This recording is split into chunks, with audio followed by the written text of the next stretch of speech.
قوم کی بچیاں ناچ گانے کو اپنا شعار اور شوق بنا لیں، ان کی نسل سے اب خالد بن ولید نہیں پیدا ہو سکتے، ناچنے والے ہی پیدا ہوں گے، محمد بن قاسم نہیں پیدا ہو سکتے، طارق بن زیاد نہیں پیدا ہو سکتے۔ مجھے صلاح الدین یاد آیا اور میں بہت رویا، وہ بھی کسی ماں کا جنا ہی ہوا تھا۔ اس کے زمانے میں کرک، ایک ہمارے پاکستان میں کرک ہے، ایک اردن میں کرک ہے، اونچی پہاڑی پر وہ شہر ہے اور بڑا دشوار قلعہ ہے۔ اس پر ایک حکمران تھا عیسائی، اس کا نام تھا ریجنالڈ۔ تو کرک کے قریب سے قافلے گزرتے تھے حج کے، تو اس نے ایک دفعہ حاجیوں کے قافلے پہ حملہ کیا اور کہنے لگا بلاؤ اپنے محمد کو تمہاری مدد کرے، اور سارے حاجیوں کو تعطیق کر دیا۔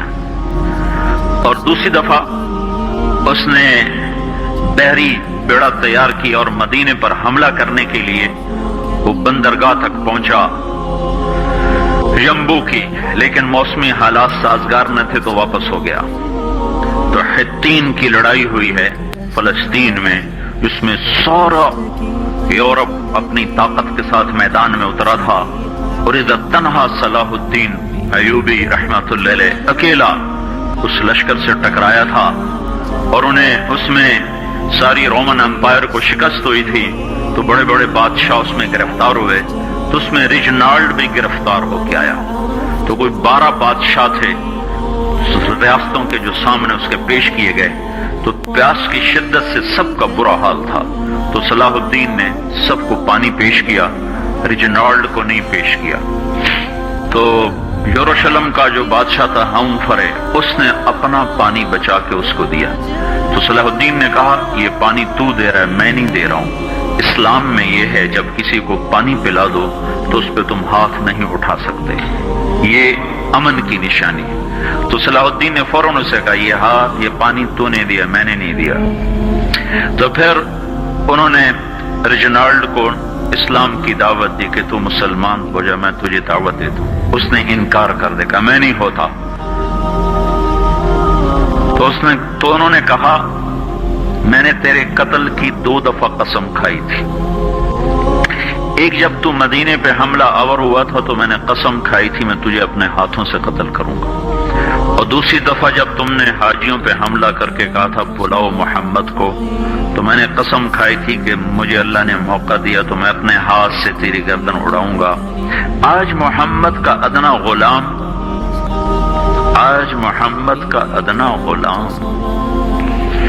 تیری اس بات پر یہ فریضہ ادا کرنے کے لیے آ رہا ہے، اور اپنی تلوار سے اس کی گردن اڑائی، وہ پیچھے لٹک گئی، پوری نہیں اڑی، پیچھے لٹک گئی، خوفناک منظر بن گیا۔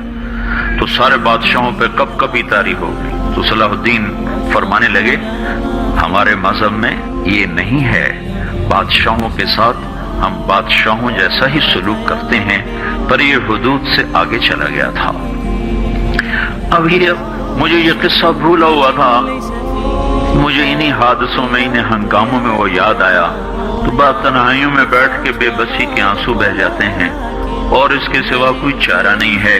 ہماری ساری نسل موسیقی میں ڈوب چکی ہے، جو بدن سرتال پہ تھرکتے ہوں، جو بدن موسیقی کے اوپر ہلتے ہوں، رقص میں آتے ہوں، ان پہ کانٹے ہی اگیں گے، ان پہ صلاح الدین کا پھول نہیں اگ سکتا، ان میں محمد بن قاسم کے پھول نہیں اگ سکتے۔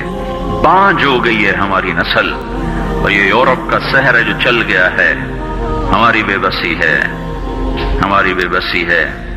میں تو بس منت ہی کروں گا اپنے آپ کو پہچانوں، اپنی ہستی حیثیت کو پہچانوں، اپنی نسبت بدلو۔ تمہاری نسبت یورپ کے ساتھ ہو کے اگر موت آئی بے قیمت ہو جائیں گے، اگر مدینے والے کی نسبت مل گئی تو حضرت فاطمہ کے دائیں بائیں تمہیں بھی کھڑا کر دیا جائے گا، حضرت خدیجہ کے دائیں بائیں تمہیں بھی کھڑا کر دیا جائے گا۔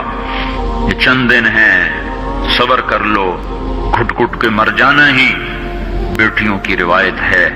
مشرق کی بیٹی، اس نے گھٹ گھٹ کے مرنا ہی سیکھا ہے۔ ہاں، یہ آزادی، یہ آوارگی، یہ مغرب کی عورت کا خاصہ ہے۔